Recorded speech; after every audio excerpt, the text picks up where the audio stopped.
Sat, carilah rezeki yang halal untuk kita dan keluarga kita. Musnah anak kita, musnah isteri kita kalau kita bagi rezeki yang haram. Episod 13, Nabi Syuaib. Siapa Nabi Syuaib ni tuan-tuan?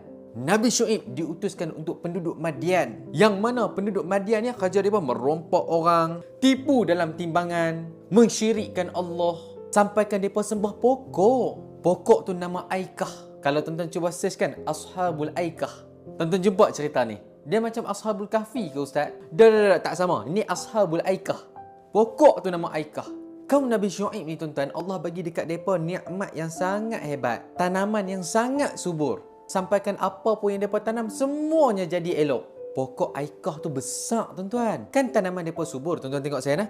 Yang ni pokok Aikah besar tu. Tanaman mereka ni dekat sini, tepi-tepi ni. So, mereka ingat pokok besar ni lah, Aikah ni lah yang membantu, yang tolong mereka bagi tanaman mereka ni subur. Sampai mereka anggap pokok Aikah ni adalah Tuhan. Siap sembah lagi tuan-tuan. Sayangnya Allah dekat hamba dia, Allah hantar Nabi Syuaib untuk perbetulkan akhlak mereka ni. Nabi Syuaib ajak, jom kita sembah Allah, jangan syirik kepada Allah. Tapi mereka tak mau dengar juga cakap Nabi Syuaib. Masih lagi tipu dalam timbangan, masih lagi merompak, masih lagi sembah pokok Aikah tu. Oh, saya ingat zaman sekarang je tipu dalam timbangan. Rupanya zaman Nabi Syuaib pun ada. Tuan-tuan tahu tak apa yang jadi lepas mereka lawan cakap Nabi Syuaib? Allah turunkan azab dekat mereka tuan-tuan, sangat-sangat dahsyat.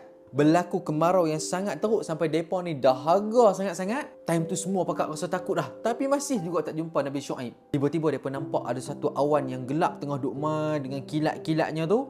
Mereka ingat hujan nak turun. Semua pergi duduk bawah awan tu. Tuan-tuan tahu tak apa yang jadi? Turun hujan api dan suara yang sangat kuat, iaitu suara malaikat Jibril. Sebahagian tafsir bagi tahu. Pakak lari masuk ke rumah masing-masing. Bukan setakat tu je tuan-tuan. Gempa bumi pun Allah Ta'ala bagi dekat mereka. Ush, dahsyat kan kisah Nabi Syuaib kan? Kesimpulan, carilah rezeki yang halal untuk diri kita dan keluarga kita.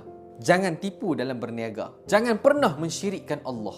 Okey, follow, like, komen, share video ni untuk semua orang. Semoga bermanfaat. Sebenarnya panjang lagi kisah Nabi Syuaib ni. Nantilah saya selit-selit sikit cerita dia boleh? Sebab lepas ni saya akan cerita pula tentang menantu Nabi Syuaib. Nama dia Nabi Musa alaihissalam. Okey tuan-tuan, kita jumpa lagi. Assalamualaikum. Bye-bye.